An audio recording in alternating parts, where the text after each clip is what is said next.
स्वागत करते हैं दोस्तों आपका हमारे चैनल के अंदर। वीडियो में आगे बढ़ने से पहले नए दोस्तों से कहूँगा कि चैनल को सब्सक्राइब कर दें, लाइक और ज़्यादा से ज़्यादा शेयर कर दीजिएगा। कांग्रेस का इलेक्ट्रॉनिक वोटिंग पर चर्चा लगातार बढ़ गई है। इसी के साथ साथ मैं आपको बता दूं कि इंडिया गठबंधन और तमाम तर पॉलिटिकल पार्टीज़ इसको लेकर अब मैदान में उतरते हुए नज़र आ रही हैं। सीधी तौर पर अगर देखा जाए तो ये एक तरह से एजेंडे के तौर पर जो तो इलेक्ट्रॉनिक वोटिंग मशीन फ़िलहाल काम करता हुआ नज़र आ रहा है। दूसरी तरफ अगर हम बात करें तो सत्ता पक्ष ये बात बताता हुआ नज़र आ रहा है कि इलेक्ट्रॉनिक वोटिंग मशीन पूरी तरह से सेफ़ है और इसका जो है तो किसी भी तरह से हैकिंग या फिर कुछ भी कोई भी इसको लेकर जो है तो कोई राड़ा या प्रॉब्लम नहीं है। लेकिन इलेक्ट्रॉनिक वोटिंग मशीन को लेकर मैं आपको बता दूं कांग्रेस के साथ साथ अब समाजवादी पार्टी, आम आदमी पार्टी, टीएमसी और कई जो तो सामाजिक संगठन भी इसके अंदर अब जुड़ते हुए नज़र आ रहे हैं। दूसरी तरफ मैं आपको बता दूं कि सुप्रीम कोर्ट के वकील महमूद प्राचा, भानु प्रताप यादव और अपनी तरह से पॉलिटिकल पार्टी चलाने वाली वमन मेश्राम भी लगातार इलेक्ट्रॉनिक वोटिंग मशीन के ऊपर अब बोलते हुए नज़र आ रहे हैं। इलेक्ट्रॉनिक वोटिंग मशीन पर वमन मेश्राम ने एक बड़ी सीरीज़ बनाई है जिसको लेकर वो तो बार बार कहते हुए नज़र आते हैं कि भारत के अंदर अगर इलेक्ट्रॉनिक वोटिंग मशीन रहती है तो एक वक्त ऐसा भी आएगा जब भारत के अंदर जो तो डेमोक्रेसी बिल्कुल भी बची नहीं रहेगी। इलेक्ट्रॉनिक वोटिंग मशीन के बारे में मैं आपको बता दूं कि सरकार और चुनाव आयोग का अपना अलग पक्ष है। वहीं मैं आपको बता दूं कि भारतीय जनता पार्टी इसके ऊपर जो तो खामोश है। दूसरी तरफ इलेक्ट्रॉनिक वोटिंग मशीन को लेकर इलेक्शन कमीशन ऑफ इंडिया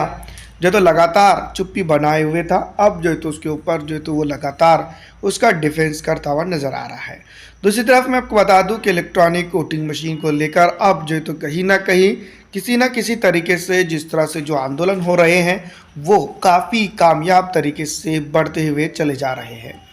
मैं आपको बता दूं कि अभी कुछ दिनों पहले यानी कि 5 जनवरी को सुप्रीम कोर्ट के वकीलों ने भी जो तो इलेक्ट्रॉनिक वोटिंग मशीन को लेकर चुनाव आयोग से इलेक्ट्रॉनिक वोटिंग मशीन मांगे थे, लेकिन उसके बाद बताया जा रहा है कि उनको गिरफ्तार कर लिया गया था और उसके बाद उनको फ़ौरन छोड़ दिया गया है। दोस्तों मैं आपको बता दूं कि इलेक्ट्रॉनिक वोटिंग मशीन जो है तो पूरी जनता इसके खिलाफ आप खड़े होते हुए नज़र आ रही है या फिर बोलते हुए बातें करते हुए नज़र आ रही है। वहीं मैं आपको बता दूं कि मजबूत डेमोक्रेसी का एक पहला और सबसे इम्पोर्टेंट रोल ये भी है कि जो मतदाता हैं जो इस हिंदुस्तान के अंदर रहते और बसते आ रहे हैं उन लोगों को इलेक्ट्रॉनिक वोटिंग मशीन हो या बैलेट पेपर हो उस पर जो तो पूरी तरह से भरोसा आना चाहिए कि ये उनके हक और अधिकार का जो तो ज़ामीन है और उनके लिए पूरी तरह से जो तो काम कर रहा है। लेकिन दोस्तों मैं आपको बता दूं कि फ़िलहाल इलेक्ट्रॉनिक वोटिंग मशीन हो या तमाम तर चीज़ों को लेकर चुनाव आयोग और तमाम तर जो तो संलग्नित चीज़ें उनके ऊपर जो तो डाउट की शक्ल में देखा जा रहा है,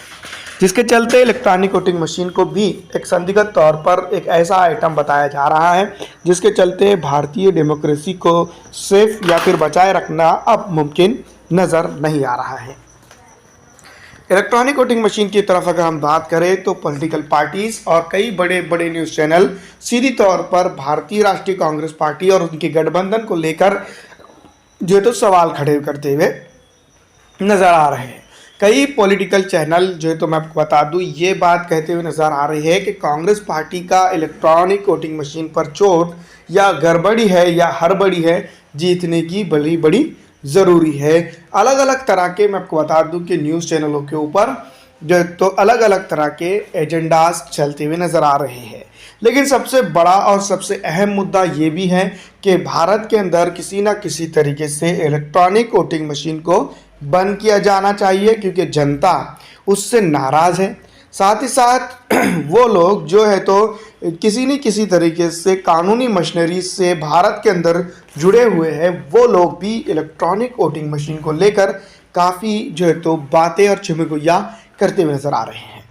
पॉलिटिकल पार्टीज़ की अगर बात की जाए तो मैं आपको बता दूं कि इंडिया गठबंधन के साथ जितनी भी पॉलिटिकल पार्टीज़ है, पिछली मीटिंग के दौरान उन्होंने एक बाज़ाब्ता लेटर चुनाव आयोग को दिया था, जिसके चलते ये बात साफ हो चुकी थी कि इलेक्ट्रॉनिक वोटिंग मशीन के ऊपर उनका भी विश्वास अब कम होता जा रहा है या फिर ख़त्म हो चुका है।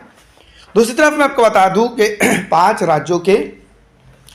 विधानसभा चुनाव हुए और उन विधानसभा चुनाव के अंदर जो है तो भारतीय जनता पार्टी जो है तो बेहतरीन तरीके से जीत दर्ज की है। लेकिन मैं आपको बता दूं कि पूर्व में मध्य प्रदेश के सीएम रह चुके दिग्विजय सिंह ने उसके ऊपर जो है तो फिर एक बार बड़ा सवाल खड़ा कर दिया है। मैं आपको बता दूं कि दिग्विजय सिंह ने यहाँ पर ये सवाल खड़ा किया है कि इलेक्ट्रॉनिक वोटिंग मशीन के अंदर कहीं ना कहीं धांधली की जा सकती है और धांधली के जरिए से जनता का वोट हथिया कर जीत दर्ज की जा सकती है। इसके बाद मैं आपको बता दूं कि भरे मन से स्वामी प्रसाद मौर्य जो समाजवादी पार्टी के बड़े नेता हैं, उन्होंने भी जो उसके ऊपर अपना स्टेटमेंट दिया था और इलेक्ट्रॉनिक वोटिंग मशीन को संदिग्ध ठहरा दिया था।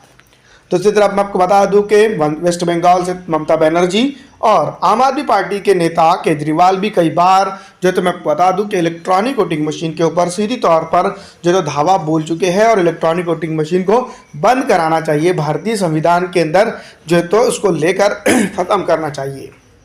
इस तरह की बातें कह चुके हैं। भारत के अंदर मैं आपको बता दूं कि इलेक्ट्रॉनिक वोटिंग मशीन का ज़्यादा पुराना इतिहास नहीं है, लेकिन जो तो अगर कभी वाकई में इस डिवाइस को अगर हैक किया जा सकता है, जिस तरह से मैं आपको बता दूं कि बड़े बड़े वरिष्ठ नेता और सुप्रीम कोर्ट के वकील तक इस बात का प्रेस कॉन्फ्रेंस के अंदर दावा कर चुके हैं कि इलेक्ट्रॉनिक वोटिंग मशीन को पूरी तरह से हैक किया जा सकता है, तो इसको लेकर जो है तो चुनाव आयोग ने सख्त कड़ी और जो है तो संगीन तरीके से सीरियस लेकर नोटिस करके इसके ऊपर इकदाम उठाने सख्त ज़रूरी है।